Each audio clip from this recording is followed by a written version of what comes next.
Who knew a Batman costume would bring me to tears? Yes, you heard me right. A Batman costume. And no, I'm not crazy. I guess you might need some background. It's just me and my son Josh. We're trying to get along the best we can, but it hasn't been easy. About a month ago, Josh's dad just walked out. After 10 years of marriage. Just decided, nope, I don't want to be married anymore. Don't think I ever really loved you. After adjusting to the initial shock of being alone, everyday life hit hard. Well, the credit cards came in handy for a while. They kept life normal. But the weeks turned into months, and it was pretty clear that life as I'd always known would be changing in every area. Which brings me back to Batman. Halloween's coming up soon, and Josh had decided for his school party he was going to be Batman. All the kids wear costumes and have a big party with probably too much candy. The only problem is I didn't have $20 for a Halloween costume. I was barely able to cover the mortgage and all the other regular bills for the month. I'd been trying to come up with a plan for maybe taking him out of school that day. Maybe he wouldn't realize he'd missed it. But what if he did? How do you explain that to a 6-year-old? I had all of this on my mind as I left the house to pick him up from school. And as I opened my front door, I stepped right onto a white envelope. I don't know who left it or when, but inside was a crisp $20 bill and a note that read, "Thought you might need this today." I picked up Josh from school and we went straight to Walmart. Josh picked out the best Batman costume ever. It may not have been much, but that white envelope reminded me that there is hope for us. Josh and I are going to be okay.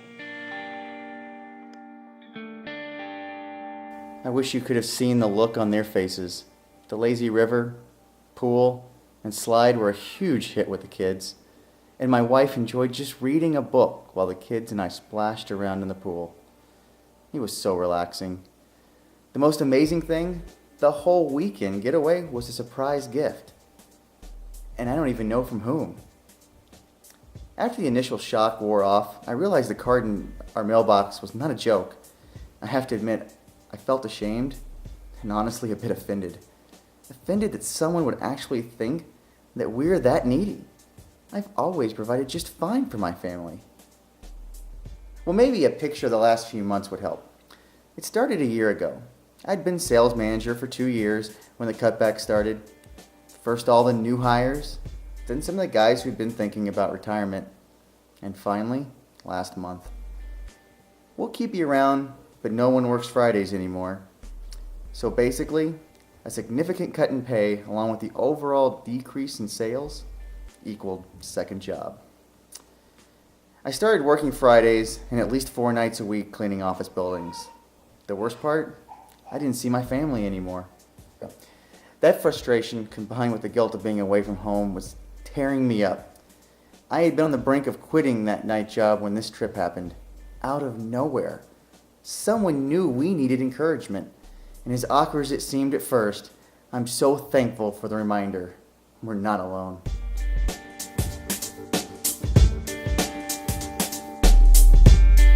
I have a lot more time to think now. Things are quieter and life's calmer. When you're a young, harried mom with kids asking a million questions and wanting you to play Candyland for the umpteenth time, you daydream of what life would be like just to take a bath, uninterrupted. But I don't think I spent much time thinking about the quiet. They're all grown now with kids of their own and very busy lives. My best friend and soulmate passed away earlier this year after a long, hard struggle with cancer. It's just me now. Oh, and Freckles, my cat. Jack and I moved into this house about 3 years ago. It was a hard move, but in the end we felt it was worth being closer to the kids. But shortly after, Jack got sick and our lives became a series of doctor's appointments. It really wasn't until earlier this year that it hit me. I'm all alone. I don't even know my neighbors. Now that it's starting to get cooler, I've been trying to get out more, taking short walks on my street. It's great to see all the young families with their kids. I want to tell them, appreciate the time. It won't last forever.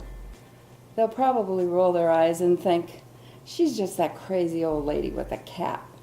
But last month, things changed. It was about 5:30. You know that time when the sun starts hitting the mountains and they look all purple and pink? Well, the doorbell rang. It caught me off guard, and Freckles was not too happy losing his worn spot on my lap. I opened the front door to find the biggest, toothy grin of a little girl who lived 2 houses down, along with her mother.